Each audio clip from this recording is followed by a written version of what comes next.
Satyabama Institute of Science and Technology, Chennai and Sriperumbudur. கோடை விடுமுறையொட்டி திருவண்ணாமலை அண்ணாமலையார் கோயிலில் கூட்டம் அலைமோதுகிறது.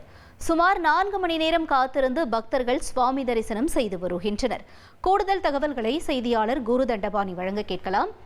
குரு தண்டபாணி வணக்கம். இப்ப பக்தர்களுக்காக என்ன ஏற்பாடுகள் செய்யப்பட்டிருக்கு? கூட்டம் அதிகமா இருக்கக்கூடிய நிலையில என்ன சூழல்?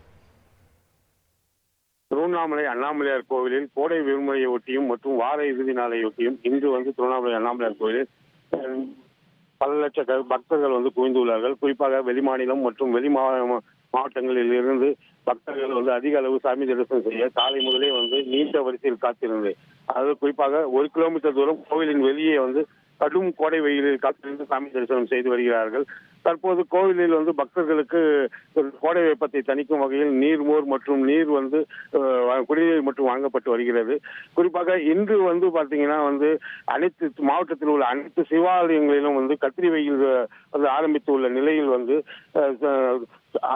அதாவது சிவலிங்கத்தின் மீது தாரா பாத்திரம் என்ற ஒரு பாத்திரம் அமைக்கப்படும். இந்த தாரா பாத்திரத்தில் இருந்து சொட்டு சொட்டாக சிவலிங்கத்தின் மீது கண்ணீர் ஊற்றி சிவலிங்கத்தின் சூட்டை குறைக்கும் வகையில் மாவட்டத்தில் உள்ள அனைத்து சிவாலயங்களிலும் தாரா பாத்திரம் அமைக்கப்பட்டுள்ளது என்பது குறிப்பிடத்தக்கது.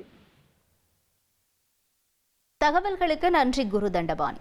Satyabama Institute of Science and Technology, Chennai and Sriperumbudur.